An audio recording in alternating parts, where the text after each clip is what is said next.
Fat Albert, 2004. Cast, Then and Now, 2026. Would you recognize them today? What if the movie you laughed at in 2004 quietly shaped lives far more complicated than the screen ever showed? Fat Albert introduced us to a generation of young black performers, but fame didn't promise safety, stability, or happiness. Some built legendary careers, others vanished from Hollywood, and a few survived only by walking away. In 2026, their stories look very different from the nostalgia we remember. Who really won and who paid the highest price? Stay with us as we revisit the cast of Fat Albert Then and Now, and don't forget to subscribe to Legends of Black Excellence, where the real stories begin after the credits roll. Kenan Thompson.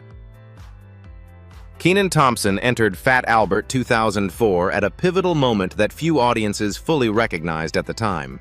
At 26, he was already a veteran of television comedy shaped by years at Nickelodeon on All That, and Kenan and Kel, yet still facing the dangerous gap between former child star and sustainable adult career.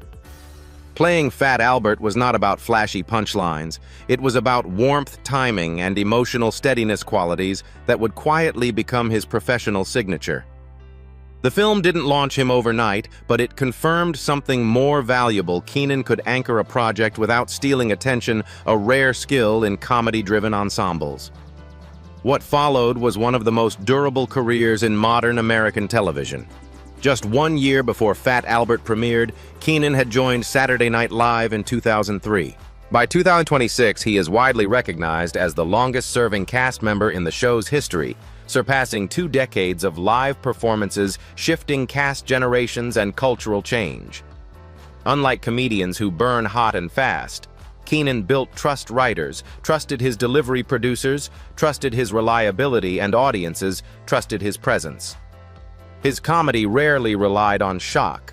Instead, it leaned on rhythm, facial control, and emotional intelligence. Yet longevity came with invisible costs. Years of late nights, relentless rehearsal schedules, and constant travel placed strain on his personal life. His marriage to Christina Evangeline, once viewed as unusually stable in comedy circles, ended in divorce in 2022 after more than a decade together. Around the same period, Kenan publicly acknowledged living with GERD, a chronic condition that affects sleep, digestion, and stamina, no small burden for a performer whose job depends on physical timing and energy. How many comedians are laughing on stage while silently negotiating exhaustion behind the curtain?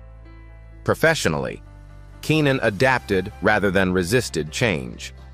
When his NBC sitcom Kenan ended after 2 seasons, he didn't frame it as failure.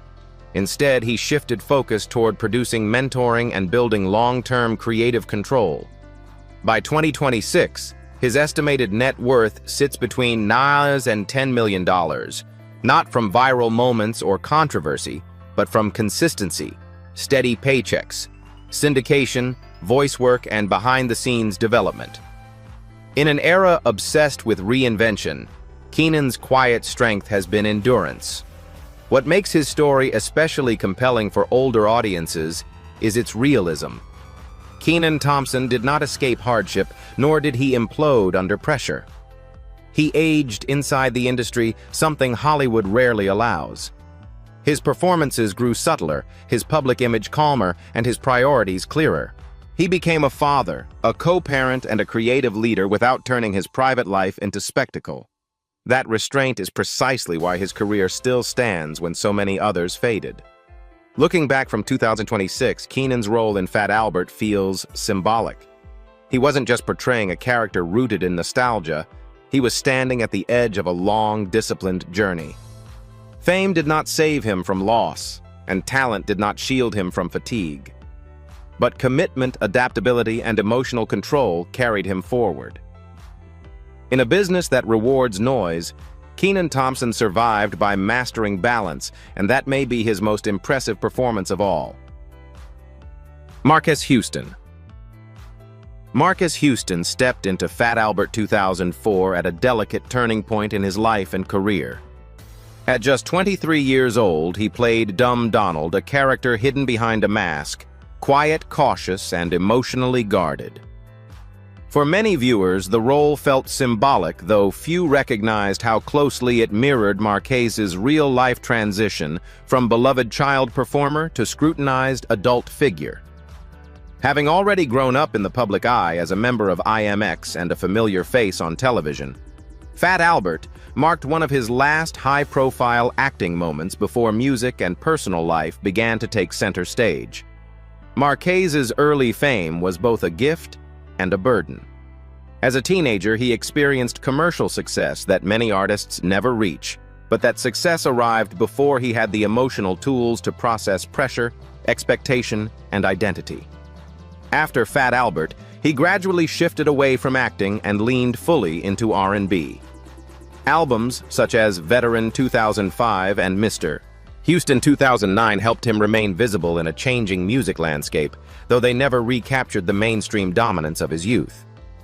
Still, his ability to sustain a career into adulthood without collapsing publicly speaks to a quieter form of resilience often overlooked. However, Marquez's journey was far from peaceful. As the years passed, his personal life became a focal point of online discussion. His marriage to Mia Dickey drew intense public backlash due to their age difference, placing him under a level of moral judgment that extended well beyond his work. Instead of disappearing or escalating conflict, Marquez responded with withdrawal, reducing interviews, limiting public appearances, and reframing his priorities. By the mid-2010s, the emotional cost of constant scrutiny became evident. While Marquez never publicly disclosed a diagnosed mental illness, his behavior reflected exhaustion, fewer performances, more spiritual focus, and a clear retreat from celebrity culture. He turned toward religion, family life, and behind-the-scenes creativity, choosing screenwriting and production over life on stage. This shift was not framed as a comeback, but as self-preservation, a recognition that longevity sometimes means redefining success entirely. Financially, Marquez Houston did not implode like many former child stars. As of 2026, his estimated net worth is approximately $2.3 million accumulated through music royalties, production work, and earlier earnings.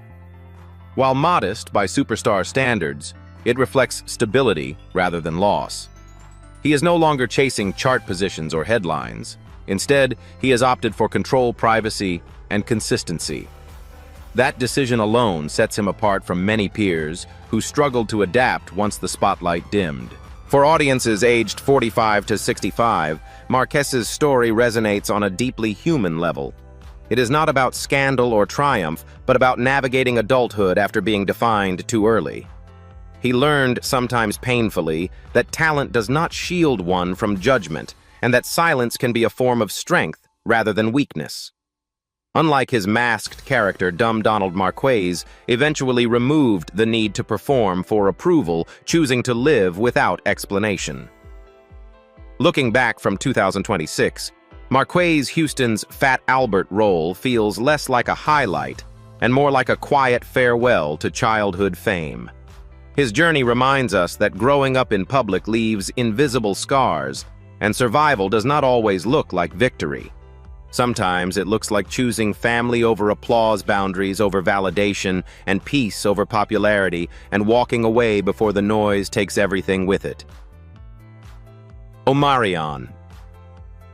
Omarion appeared in Fat Albert 2004 at a moment of quiet turbulence, even though audiences mostly noticed him as the confident antagonist Reggie. At just 20 years old, Omarion was already navigating the collapse of B2K, one of the most commercially successful R&B groups of the early 2000s. The film role itself was brief, but its timing mattered. It arrived as his carefully managed boy band identity was cracking, forcing him to confront adulthood not as a group member, but as an individual responsible for his own direction. When B2K dissolved amid financial disputes and managerial tension, Omarion faced a crossroads that has ended many young careers. Instead of retreating, he leaned into reinvention. His debut solo album, Oh 2005, debuted at #1 on the Billboard 200, and the single Icebox became one of the defining R&B records of the decade. Success followed, but it was different from his teenage fame, more demanding, lonelier, and less protected. The industry expected him to replace a group's momentum with personal endurance, a test that exposed both discipline and emotional cost. Behind the music, Omarion's private life became increasingly public. His long-term relationship with April Jones, the mother of his 2 children, unraveled in full view of reality television and social media. Accusations, betrayal narratives, and public commentary turned intimate conflict into entertainment.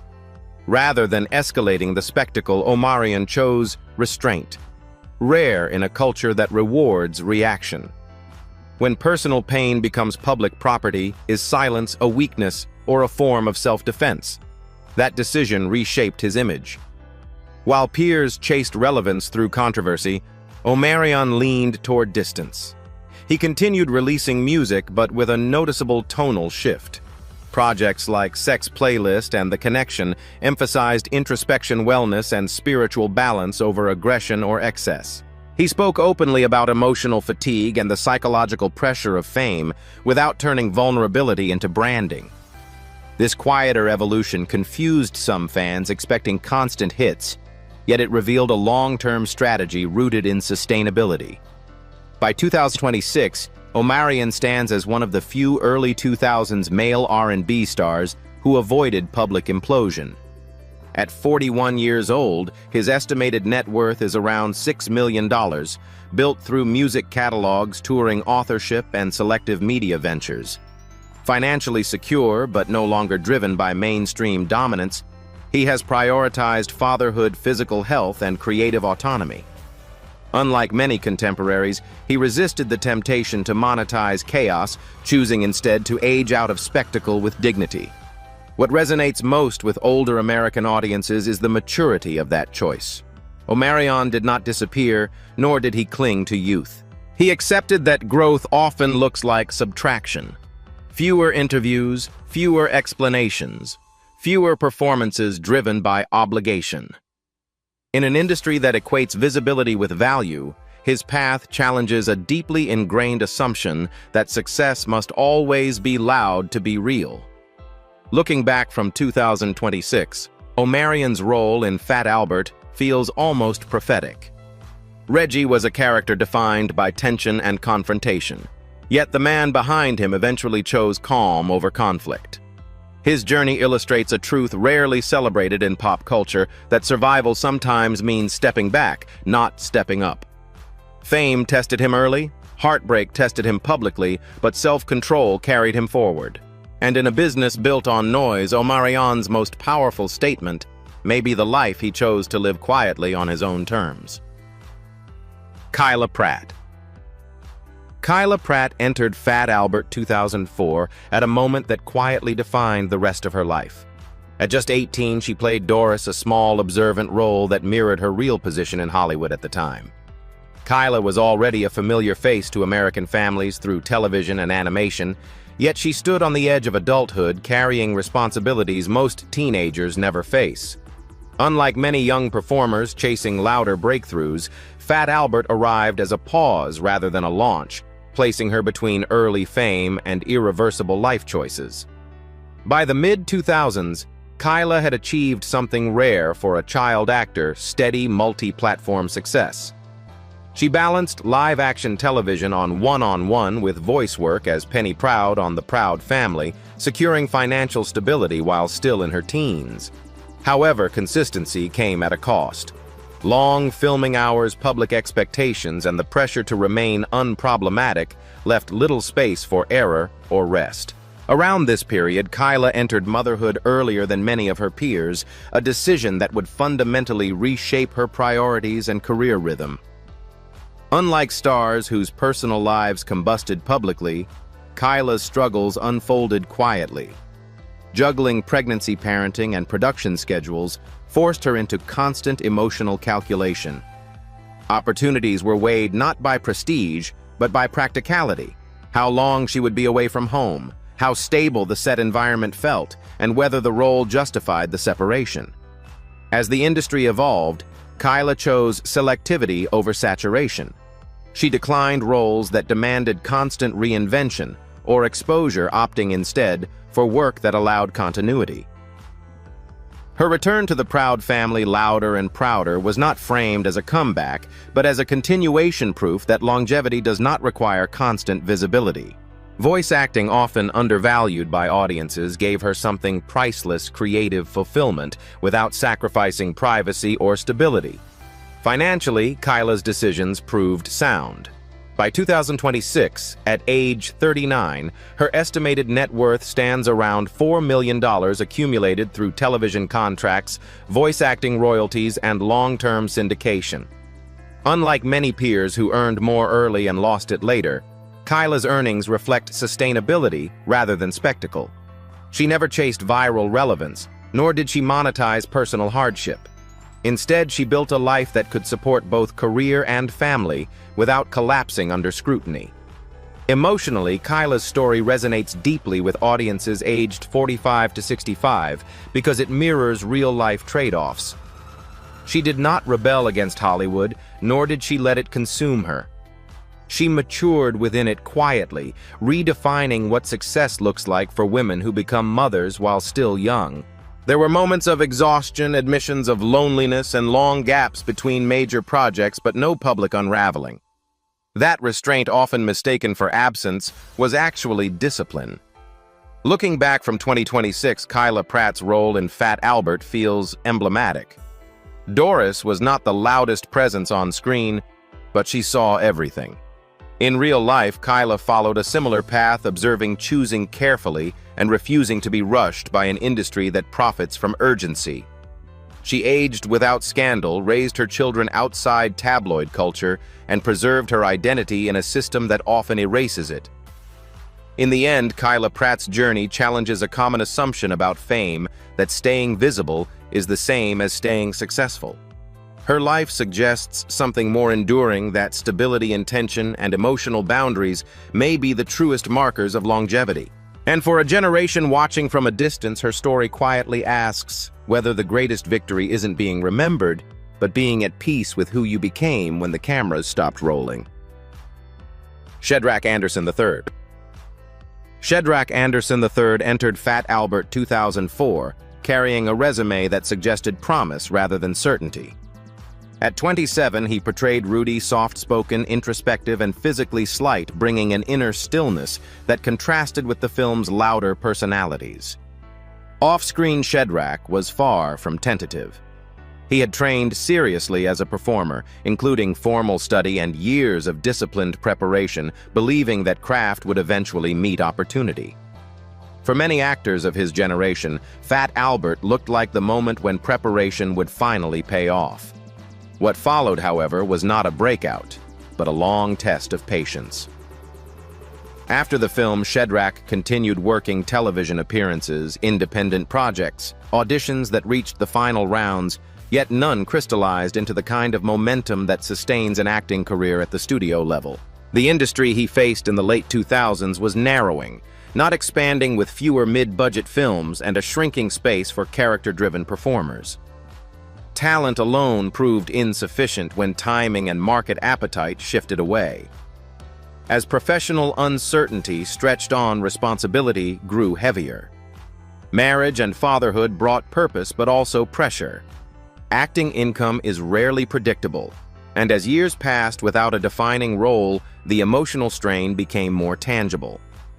Shedrack confronted a reality many performers quietly face: the need to support a family can outweigh the pursuit of an unstable dream.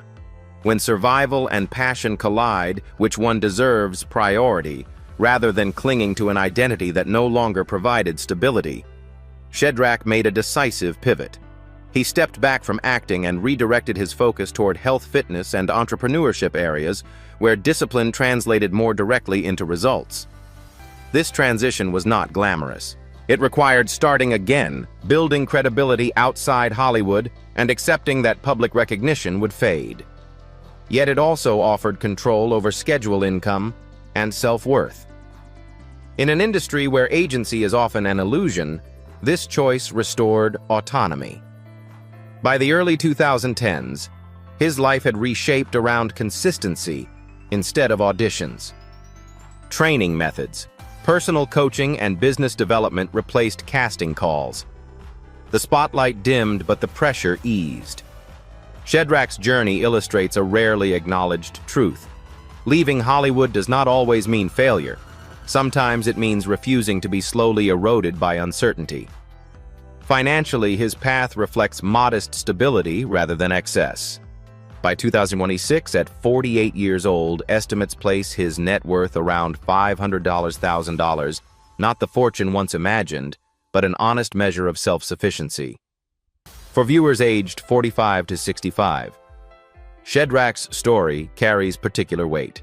It mirrors the experience of many professionals who discover midlife recalibration is not defeat, but adaptation. He did not spiral publicly, nor did he romanticize struggle. He chose practicality over pride, family over fantasy. That decision, while invisible to tabloids, required a different kind of courage than chasing applause. Looking back from 2026, Rudy's quiet presence in Fat Albert feels symbolic rather than incidental. The character listened more than he spoke, absorbed more than he demanded. In life, Shedrack followed a similar path, observing the limits of the industry, accepting change without bitterness, and redirecting his energy towards something sustainable. His journey challenges a deeply ingrained Hollywood myth that perseverance must always end in stardom. Instead, Shedrack Anderson III represents another outcome, one equally valid and far more common. A talented man who recognized when to step away, rebuilt his sense of purpose, and found dignity beyond the screen. In a culture that celebrates only the loudest successes, his story reminds us that stability, responsibility, and self-respect are achievements too, just measured in quieter ways. Aaron Frazier. Aaron Frazier stepped into Fat Albert 2004 as Old Weird Harold, a character defined as much by physical presence as by emotional awkwardness. At 25, Aaron stood nearly 2 meters tall, instantly recognizable and impossible to ignore. That visibility brought short-term memorability, but it also carried a hidden cost. In Hollywood, being unforgettable does not always mean being employable. And for Aaron, his defining traits soon became professional limitations rather than advantages. Following Fat Albert, Aaron continued to audition and land small parts, including appearances in films such as House of Sand and Fog. Yet the pattern quickly became familiar roles, arrived sporadically, often boxed into narrow physical stereotypes. The industry's appetite for diversity in body types remained shallow, and as casting cycles tightened in the late 2000s, opportunities thinned. Unlike leading men who could age into authority or romantic credibility, Aaron found himself competing for fewer and fewer spaces. Work did not vanish overnight. It simply slowed until momentum quietly dissolved. As auditions became less frequent, financial pressure replaced artistic ambition. Rent, living expenses, and the absence of long-term contracts forced practical decisions. Aaron's struggle was not marked by scandal addiction or public collapse. It was defined by uncertainty, the slow realization that effort no longer guaranteed forward motion.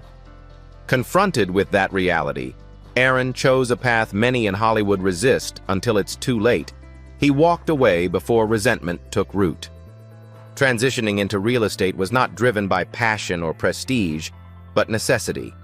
Starting over meant acquiring new knowledge, entering a competitive field without celebrity leverage, and confronting the vulnerability of being a beginner again in his 30s.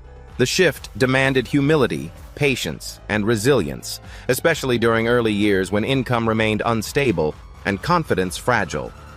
Psychologically, the transition was heavier than it appeared from the outside.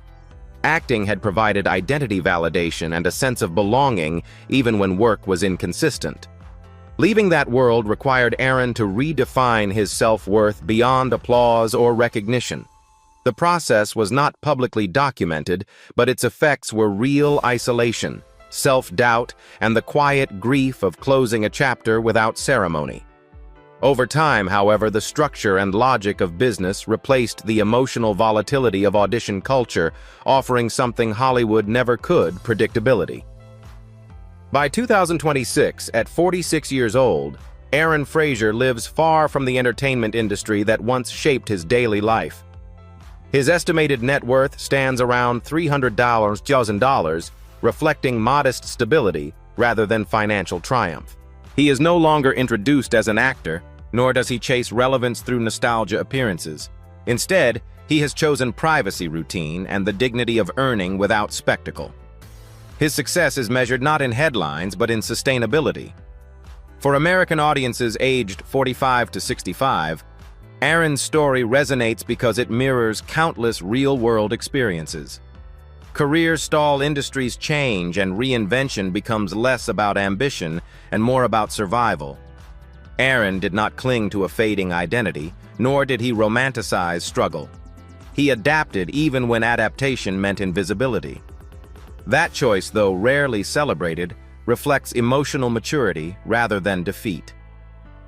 Looking back from 2026, Old Weird Harold's position on the margins of Fat Albert feels unexpectedly symbolic.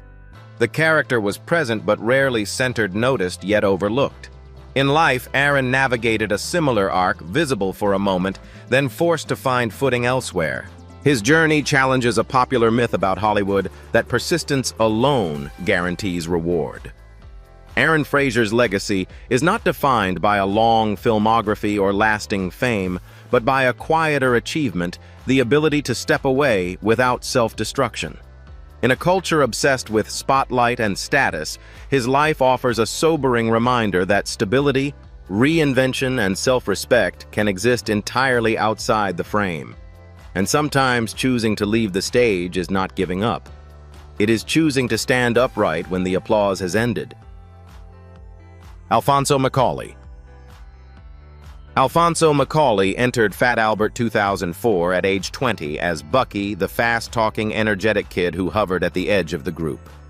It was a role that fit his natural rhythm, sharp timing, physical comedy, and an instinct for reaction shots. For many viewers, Bucky felt like the promise of momentum, proof that this young performer could move seamlessly between humor and heart. Off-screen, Alfonso carried something equally important but less visible: academic discipline, and a belief that preparation would widen his options in an unpredictable business. In the years that followed, Alfonso worked steadily without the sudden breakthrough that often defines Hollywood narratives. He appeared in respected sports and ensemble films like Glory Road and Pride, then found a more reliable lane in television comedy. Sitcoms such as Breaking In offered consistency, a paycheck, and room to sharpen craft, yet they also came with an invisible ceiling. Supporting roles arrived, leading turns did not. The industry's appetite for familiar archetypes meant he was frequently cast for the same quick-witted energy that first got him noticed. That repetition can be quietly corrosive. For an actor who knows he has range, being valued for one dimension becomes a long negotiation with self-doubt. Alfonso's career didn't stall dramatically, it narrowed. Scripts asked for versions of Bucky again and again, even as he aged out of youthful frames. Do you accept safety and stay employed, or risk uncertainty to chase growth that may never be rewarded? As the entertainment landscape shifted in the 2010s, Alfonso adapted. He leaned into stand-up writing and digital platforms, spaces where timing and personality matter more than casting type. The rise of short-form video briefly reignited visibility, reminding audiences that humor can travel faster than traditional gatekeepers allow. But online attention proved volatile, governed by algorithms rather than auditions. He learned a modern lesson many performers face: reach can be vast and fleeting at the same time. What distinguishes Alfonso's path is durability without spectacle. There were no public implosions, no viral scandals engineered for relevance. Instead, he accumulated credit experience across formats, relationships built over time, and a reputation for professionalism. By 2026, at 41 years old, his estimated net worth sits around $1 million, reflecting steady work rather than outsized fame. It's a living earned through persistence, not a jackpot won through luck. For American audiences aged 45 to 65, Alfonso's story resonates because it mirrors real careers outside Hollywood. Many people discover that talent opens doors, but timing decides how far they swing. Advancement becomes incremental. Fulfillment requires recalibration. Alfonso didn't vanish when trends changed, he adjusted his footing. He remained present in the industry even when the industry didn't spotlight him. Looking back from 2026, Bucky's restless energy reads differently. It wasn't just comedic noise. It was ambition in motion testing boundaries, seeking space. In life, Alfonso carried that same drive through quieter chapters, learning when to push and when to pivot. His journey challenges a narrow definition of success that prizes only stardom. Instead, it argues for something steadier relevance earned over time, adaptability in the face of shifting rules, and the humility to keep working when applause is inconsistent. Alfonso McCauley may not headline nostalgia tours or dominate reruns, but his career tells a subtler truth about survival in entertainment. Longevity doesn't always arrive with trophies or trending clips. Sometimes it arrives as the ability to keep creating, keep learning, and keep showing up long after the first wave has passed. And in an industry built on noise, that quiet persistence may be the most reliable measure of success. Jermaine Williams. Jermaine Williams appeared in Fat Albert 2004 as Mushmouth, a character often misunderstood at first glance, soft-spoken, gentle, and frequently underestimated. At 22 years old, Jermaine brought a surprising emotional weight to the role, proving that presence does not require volume. For audiences, Mushmouth offered warmth and loyalty. For Jermaine himself, the film represented an early foothold in mainstream cinema and the hope that steady work would naturally evolve into long-term opportunity. In the years following Fat Albert, Jermaine did what many actors are told is the right path. He kept working. He appeared in respected projects such as The Great Debater Stomp the Yard and World's Greatest Dad, often surrounded by high-profile casts and strong directors. On paper, his resume looked healthy. In reality, something crucial was missing momentum. Roles came, but rarely led to the next level. He was present in meaningful stories, yet remained just outside their center, a position that can quietly erode confidence over time. Unlike peers whose careers collapsed publicly, Jermaine's pressure came from comparison rather than crisis. Watching contemporaries break through while he hovered in supporting territory forced a difficult emotional reckoning. Acting remained his profession but not his guarantee. Income fluctuated, and the uncertainty of each year became a test of endurance rather than ambition. Instead of disengaging from the arts, Jermaine widened his relationship with them. Dance and early passion remained a grounding force, offering physical discipline and emotional release. He also became involved in community-based and charitable efforts, including work connected to youth arts programs. These spaces provided something Hollywood rarely offers: appreciation without hierarchy. Over time, Jermaine expanded into producing not as a pivot driven by ego, but as a practical way to remain active and relevant without waiting for permission to be cast. That transition was not about reinvention, but preservation. Producing allowed him to participate in storytelling while reducing dependence on casting cycles. It also restored a sense of agency, choosing projects, shaping narratives, and contributing beyond performance alone. This shift reflected maturity rather than surrender, acknowledging that creative survival often requires evolution rather than stubborn persistence. Financially, Jermaine's story is modest but honest. By 2026, at 43 years old, his estimated net worth is approximately $400,000. It is not the wealth promised by early exposure, but it represents continuity. He never lost everything, nor did he rely on nostalgia. He remained employed, adaptable, and engaged, qualities rarely celebrated, yet essential for long-term survival in entertainment. For American audiences aged 45 to 65, Jermaine Williams's journey feels deeply familiar. Many recognize the experience of being competent, committed, and consistent, yet never fully rewarded in proportion to effort. His life reflects a reality outside Hollywood fantasy, that dignity often lies in staying upright rather than standing out. There were no tabloid headlines, no redemption arcs staged for applause. His success was quieter, measured in self-respect and sustainability. Looking back from 2026, Mushmouth's character reads differently. Once seen as fragile or peripheral, he embodied resilience long before the word became fashionable. Jermaine carried that same quality into adulthood, absorbing disappointment without bitterness, continuing forward without spectacle. He did not demand attention. He earned continuity. Jermaine Williams challenges a narrow definition of achievement. His career reminds us that not every meaningful journey includes stardom, and not every contribution needs validation to matter. In an industry obsessed with breakthrough moments, his life tells another story. The value of staying present, staying creative, and staying whole, even when recognition remains limited. And sometimes that quiet endurance is the strongest statement an artist can make. More than 20 years after Fat Albert 2004, the journeys of its black cast challenge everything we think we know about success. Some achieved longevity, others chose stability over spotlight, and a few learned that survival itself can be a victory. Fame did not protect them from pressure comparison or quiet sacrifice, and talent alone was never a guarantee. Looking at them now in 2026, we're left with an uncomfortable question. Is success about staying visible or staying whole? Which path do you respect the most, and which story surprised you? Join the conversation below and stay with Legends of Black Excellence for stories that history rarely tells.